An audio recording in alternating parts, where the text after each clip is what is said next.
Imagine a man. He's 34. Good job, apartment, relationship. By every external measure, life is going well. But one morning he wakes up, stares at the ceiling, and one thought won't leave him alone. What's the point of all this? Why wake up? Why go to work? Why eat breakfast? Why does he even exist? No answer. This isn't depression. This isn't a midlife crisis. This is one of the oldest fears known to man. The fear that life has no meaning, that everything you do is just noise in a universe that doesn't notice you. Today, we're going to break this fear down to its core, where it comes from, why right now it's become an epidemic, and why the answer to why live is probably nowhere near where we're looking for it. Picture a cave, 40,000 years ago. A man sits by a fire and stares at the stars. He's the first creature on Earth to ask this question. A lion doesn't think about the meaning of life.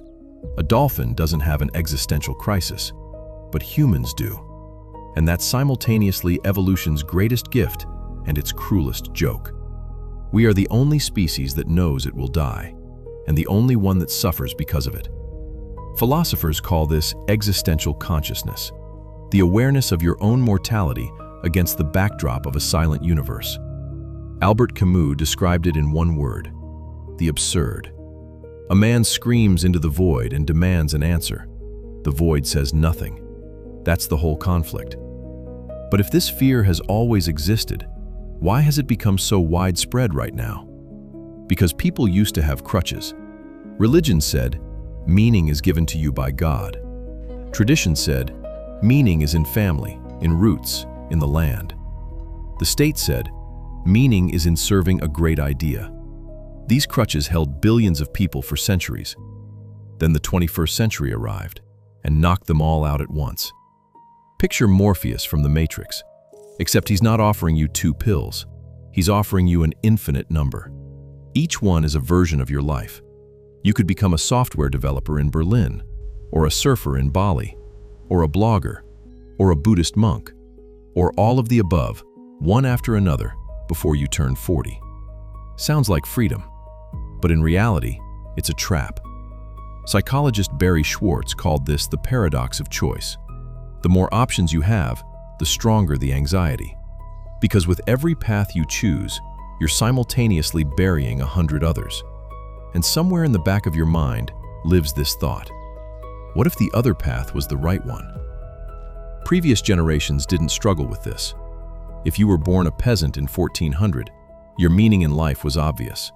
Grow the crops, raise the kids, survive. You woke up, ate the same breakfast, and worked the fields until dark. No time for philosophy, no existential crisis. Now we live in the age of consumption, social media, artificial intelligence. Every day you scroll through Instagram and TikTok and you see an entrepreneur who drives a different luxury car every day, a life coach with a gorgeous wife and a perfect body, a blogger who does nothing and makes 10,000 times your monthly salary every week. And you look at all of this and think, what am I doing wrong? Why am I such a nobody? But should you really believe what you see online? Most stories on social media are fabricated. Most photos are the result of filters and AI. Nobody talks about their failures. Nobody shows themselves lying on the couch eating chips. Wrapping a rock in pretty paper doesn't turn it into candy. According to research by the American Psychological Association, around 40% of people between the ages of 25 and 45 periodically experience a sense of meaninglessness. Not clinical depression, just that dull, heavy feeling, like you're nobody. This isn't a disease, it's a side effect of freedom. Neuroscientists have discovered something interesting. The brain wasn't designed to search for meaning. It was designed to survive. Meaning is a byproduct. It's the story the brain tells itself to explain its own actions. Viktor Frankl, a psychiatrist who survived Nazi concentration camps, conducted the most brutal psychological experiment in history there. Not intentionally, he simply observed. He noticed, the ones who survived weren't the physically strongest. The ones who survived were those who had an answer to the question, why? Someone lived for the wife waiting outside the camp walls. Someone lived to finish writing a book. Someone just wanted to see their child smile one more time. Frankl wrote afterward, "He who has a why to live can bear almost any how."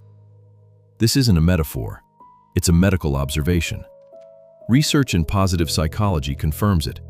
People with a sense of meaning live an average of 7 years longer. They have lower cortisol levels, stronger immune systems, faster recovery from illness. Meaning is literally medicine. But here's the paradox. Meaning can't be found. It can only be created. We think meaning has to be something enormous. Change the world. Write a masterpiece. Win an Olympic medal. But research shows the opposite. The most durable sense of meaning comes from small, repeated things. A conversation with a friend. Work done well. A cup of coffee in the morning silence.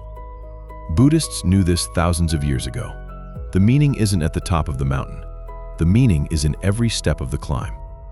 We also tend to think we need to find our calling, one single, unique purpose for life.